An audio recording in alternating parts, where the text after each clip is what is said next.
قرآن ہے میرا رہنما قرآن، شفا ہے نور ہے قرآن، جلا دل کی میرا قرآن، رضا رب کی میرا قرآن، قرآن قرآن۔ الحمدللہ رب العالمین والصلاة والسلام علی سید المرسلین، اما بعد فاعوذ باللہ من الشیطان الرجیم، بسم اللہ الرحمن الرحیم۔ الصلاة والسلام علیک یا رسول اللہ وعلی آلک واصحابک یا حبیب اللہ، الصلاة والسلام علیک یا نبی اللہ وعلی آلک واصحابک یا نور اللہ۔ میٹھے میٹھے اسلامی بھائیوں اور مدنی چینل کے ناظرین، سلسلہ ہے ایک قصہ ہے قرآن سے۔ قرآن ہے میرا رہنما قرآن، شفا ہے نور ہے قرآن، جلا دل کی میرا قرآن، رضا رب کی میرا قرآن، قرآن قرآن۔ آج کون سا قصہ سننا ہے؟ آج کون سا واقعہ سننا ہے؟ آپ نے زندگی میں بہت سارے عصا، بہت ساری لاٹھیاں دیکھی ہوں گی، مگر آج ایک جنتی لاٹھی کی بات کرنی ہے۔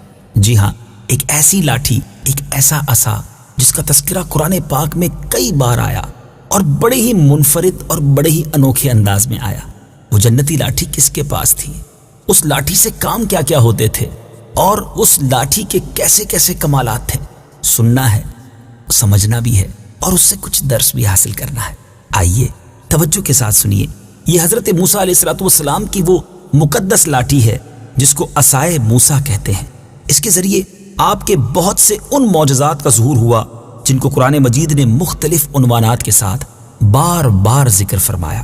اس مقدس لاٹھی کی تاریخ بہت قدیم ہے، جو اپنے دامن میں سینکڑوں ان تاریخی واقعات کو سمیٹے ہوئے ہے جن میں عبرتوں اور نصیحتوں کے ہزاروں نشانات ستاروں کی طرح جگمگا رہے ہیں، جن سے اہل نظر کو بصیرت کی روشنی اور ہدایت کا نور ملتا ہے۔ یہ لاٹھی حضرت موسیٰ علیہ السلام کے قد برابر یعنی 10 ہاتھ لمبی تھی، اور اس کے سر پر 2 شاخیں تھی جو رات میں مشعل کی طرح روشن ہو جایا کرتی تھی۔ یہ جنت کے درخت پیلو کی لکڑی سے بنائی گئی تھی، اور اس کو حضرت آدم علیہ السلام بہشت سے یعنی جنت سے اپنے ساتھ لائے تھے۔ حضرت آدم علیہ السلام کے بعد یہ مقدس لاٹھی حضرات انبیاء کرام علیہ السلام کو یکے بعد دیگرے بطور میراث ملتی رہی، یہاں تک کہ حضرت شعیب علیہ السلام کو جب یہ لاٹھی ملی جو قوم مدین کے نبی تھے، جب حضرت موسیٰ علیہ السلام مصر سے ہجرت فرما کر مدین تشریف لے گئے اور حضرت شعیب علیہ السلام نے اپنی صاحبزادی حضرت بی بی صفورہ رضی اللہ تعالی عنہا سے آپ کا نکاح فرما دیا، اور آپ 10 برس تک حضرت شعیب علیہ السلام کی خدمت میں رہ کر آپ کی بکریاں چراتے رہے۔ اس وقت حضرت شعیب علیہ السلام نے حکم خداوندی کے مطابق آپ کو یہ مقدس عصا عطا فرمایا۔ پھر جب آپ اپنی زوجہ محترمہ کو ساتھ لے کر مدین سے مصر اپنے وطن کے لیے روانہ ہوئے اور وادی مقدس مقام طوا میں پہنچے، تو اللہ تعالیٰ نے اپنی تجلی سے آپ کو سرفراز فرما کر منصب رسالت سے مشرف فرمایا۔ اس وقت اللہ تبارک و تعالیٰ نے آپ سے جس طرح کلام فرمایا، قرآن مجید نے اس کو کس طرح بیان کیا ہے، آئیے سنتے ہیں۔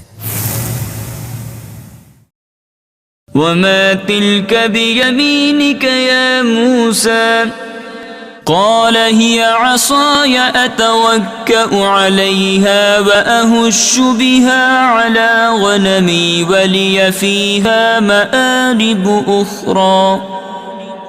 ترجمہ: اور اے موسیٰ، یہ تمہارے دائیں ہاتھ میں کیا ہے؟ عرض کی، یہ میرا عصا ہے، میں اس پر تکیہ لگاتا ہوں اور اس سے اپنی بکریوں پر پتے جھاڑتا ہوں، اور میری اس میں اور بھی کئی ضرورتیں ہیں۔ مآرب اخرى، دوسرے کاموں۔ اس کی تفسیر میں حضرت علامہ ابو البرکات عبداللہ بن احمد نصفی علیہ رحمۃ اللہ القوی نے فرمایا کہ مثلاً اس سے کیا کیا کام ہوتے تھے، ذرا سنیے گا۔ اس کو ہاتھ میں لے کر اس کے سہارے چلنا، نمبر 2 اس سے بات چیت کر کے دل بہلانا، نمبر 3 دن میں اس کا درخت بن کر آپ پر سایہ کرنا۔ نمبر 4 رات میں اس کی دونوں شاخوں کا روشن ہو کر آپ کو روشنی دینا۔ نمبر 5 اس سے دشمنوں، درندوں اور سانپوں، بچھوؤں کو مارنا۔ نمبر 6 کنویں سے پانی بھرنے کے وقت اس کا رسی بن جانا اور اس کی دونوں شاخوں کا ڈول بن جانا۔ نمبر 7 بوقت ضرورت اس کا درخت بن کر حسب خواہش پھل دینا۔ نمبر 8 اس کو زمین میں گاڑ دینے سے پانی نکل پڑنا وغیرہ۔ جی ہاں میرے میٹھے پیارے اسلامی بھائیوں، حضرت موسیٰ علیہ السلام اس مقدس لاٹھی سے مذکورہ بالا کام نکالتے رہے، مگر جب آپ فرعون کے دربار میں ہدایت فرمانے کی غرض سے تشریف لے گئے اور اس نے آپ کو جادوگر کہہ کر جھٹلایا تو آپ کے اس عصا کے ذریعے بڑے بڑے معجزات کا ظہور ہونا شروع ہو گیا، جن میں سے 3 معجزات کا ذکر قرآن مجید فرقان حمید میں بار بار فرمایا گیا۔ آپ نے دیکھا کہ ایک لاٹھی اور اتنے سارے کام ہوتے ہوئے بھی، اتنے کمالات ہوتے ہوئے بھی، اب جب مقابلہ ہے فرعون سے تو اس لاٹھی سے اب بڑے بڑے معجزات کا ظہور ہونا شروع ہو گیا۔ 3 معجزات جس کا ذکر قرآن مجید میں آیا، ان میں پہلا معجزہ عصا اژدہا بن گیا۔ اس کا واقعہ یہ ہے کہ فرعون نے ایک میلہ لگوایا اور اپنی پوری سلطنت کے جادوگروں کو جمع کر کے حضرت موسیٰ علیہ السلام کو شکست دینے کے لیے مقابلے پر لگا دیا۔ اور اس میلے کے اژدہام میں جہاں لاکھوں انسانوں کا مجمع تھا، ایک طرف جادوگروں کا ہجوم اپنی جادوگری کے سامان لے کر جمع ہو گیا، اور ان جادوگروں کی فوج کے مقابلے میں حضرت موسیٰ علیہ السلام تنہا ڈٹ گئے۔ جادوگروں نے فرعون کی عزت کی قسم کھا کر اپنے جادو کی لاٹھیوں اور رسیوں کو پھینکا تو ایک دم وہ لاٹھیاں اور رسیاں سانپ بن کر پورے میدان میں ہر طرف دوڑنے لگی، اور پورا مجمع خوف و ہراس میں بدحواس ہو کر ادھر ادھر بھاگنے لگا، اور فرعون اور اس کے تمام جادوگر اس کرتب کو دکھا کر اپنی فتح پر گھمنڈ اور غرور کرنے لگے۔ اب جوش شادمانی سے وہ لوگ تالیاں بجا رہے تھے اور اپنی مسرت کا اظہار کر رہے تھے۔ اتنے میں حضرت موسیٰ علیہ السلام نے خدا کے حکم سے اپنی اسی مقدس لاٹھی کو ان سانپوں کے ہجوم میں ڈال دی۔ اب یہ لاٹھی، اب یہ عصا ایک زبردست بہت بڑا اژدہا بن گیا۔ اب یہ ہیبت ناک اژدہا جادوگروں کے تمام سانپوں کو نگل گیا۔ یہ معجزہ دیکھ کر تمام جادوگر اپنی شکست کا اعتراف کرتے ہوئے سجدے میں گر گئے اور بآواز بلند یہ کہنا شروع کر دیا، آمنا برب ہارون و موسیٰ۔ ترجمہ: ہم ہارون اور موسیٰ کے رب پر ایمان لائے۔ چنانچہ قرآن مجید فرقان حمید نے اس معجزے کا تذکرہ کس پیارے انداز میں کیا، آئیے آیات قرآنی سنتے ہیں اور پھر اس کا ترجمہ۔ قالوا يا موسى إما أن تلقي وإما أن نكون أول من ألقى۔ ترجمہ: انہوں نے کہا، اے موسیٰ، یا تم عصا نیچے ڈالو یا ہم پہلے ڈالتے ہیں۔ قال بل ألقوا فإذا حبالهم وعصيهم يخيل إليه من سحرهم أنها تسعى۔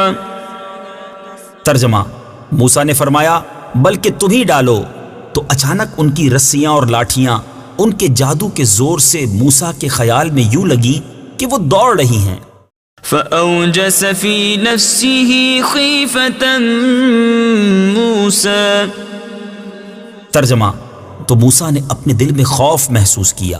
قلنا لا تخف انك انت الاعلى۔ ترجمہ: تو ہم نے فرمایا، ڈرو نہیں، بے شک تم ہی غالب ہو۔ وَأَلْقِ مَا فِي يَمِينِكَ تَلْقَفْ مَا صَنَعُوا إِنَّمَا صَنَعُوا كَيْدُ سَاحِرٍ وَلَا يُفْلِحُ السَّاحِرُ حَيْثُ أَتَى۔ ترجمہ: اور تم بھی اسے ڈال دو جو تمہارے دائیں ہاتھ میں ہے، وہ ان کی بنائی ہوئی چیزوں کو نگل جائے گا، بے شک جو انہوں نے بنایا ہے وہ تو صرف جادوگروں کا مکر و فریب ہے، اور جادوگر کامیاب نہیں ہوتا جہاں بھی آ جائے۔ فَأُلْقِيَ السَّحْرَةُ سُجَّدًا قَالُوا آمَنَّا بِرَبِّ هَارُونَ وَمُوسَى۔ ترجمہ: تو سب جادوگر سجدے میں گرا دیے گئے۔ وہ کہنے لگے ہم ہارون اور موسیٰ کے رب پر ایمان لائے۔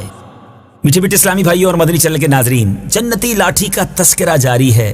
انشاءاللہ اگلے سلسلے میں جنتی لاٹھی کے مزید کمالات کے بارے میں سنیں گے۔ یہ واقعہ بھی جاری ہے، مگر ہمارے سلسلے کا وقت ختم ہوا ہے۔ مدنی چینل دیکھتے رہیے، انشاءاللہ فیضان قرآن سے دل منور ہوتے چلے جائیں گے۔ ایک کوشش ہے کہ مزید قرآن پاک سے محبت ہو، دلچسپی بڑھے، پتہ تو چلے ہمارے کلام پاک میں کیسے کیسے پیارے پیارے واقعات ہیں۔ تو قرآن پاک پڑھنا، سمجھنا، سننا اپنی عادت بنائیے۔ اگر آپ دنیا میں کہیں بھی ہیں اور قرآن پاک سیکھنا چاہتے ہیں، سمجھنا چاہتے ہیں، آئیے دعوت اسلامی کے مدنی ماحول سے وابستہ ہو جائیے۔ ہمارے الحمدللہ مدرسۃ المدینہ بالغان دنیا بھر میں کئی مقامات پر موجود ہیں۔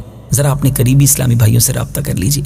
مدنی منوں اور مدنی منیوں کے لیے مدرسۃ المدینہ قائم ہے، جہاں حفظ و ناظرہ بغیر کسی فیس کے کروایا جاتا ہے۔ اور تو اور اگر آپ کسی ایسے ملک میں ہیں جہاں دعوت اسلامی والوں کو تلاش کرنا کچھ مشکل ہے، تو آپ ایسا کیجئے، مدرسۃ المدینہ آن لائن میں داخلہ لے لیجئے۔ جی ہاں، دعوت اسلامی کی ویب سائٹ www.dawatislami.net پر جائیے اور مدرسۃ المدینہ آن لائن پر کلک کر کے اپنا داخلہ کر لیجئے، رجسٹریشن کروا لیجئے۔ گھر بیٹھے ہی انشاءاللہ آن لائن قرآن پاک پڑھنا آپ کے لیے آسان ہو جائے گا۔ صلو علی الحبیب صلی اللہ تعالی علی محمد صلی اللہ علیہ وسلم۔ قرآن ہے میرا رہنما، قرآن شفا ہے، نور ہے قرآن، جلا دل کی میرا قرآن، رضا رب کی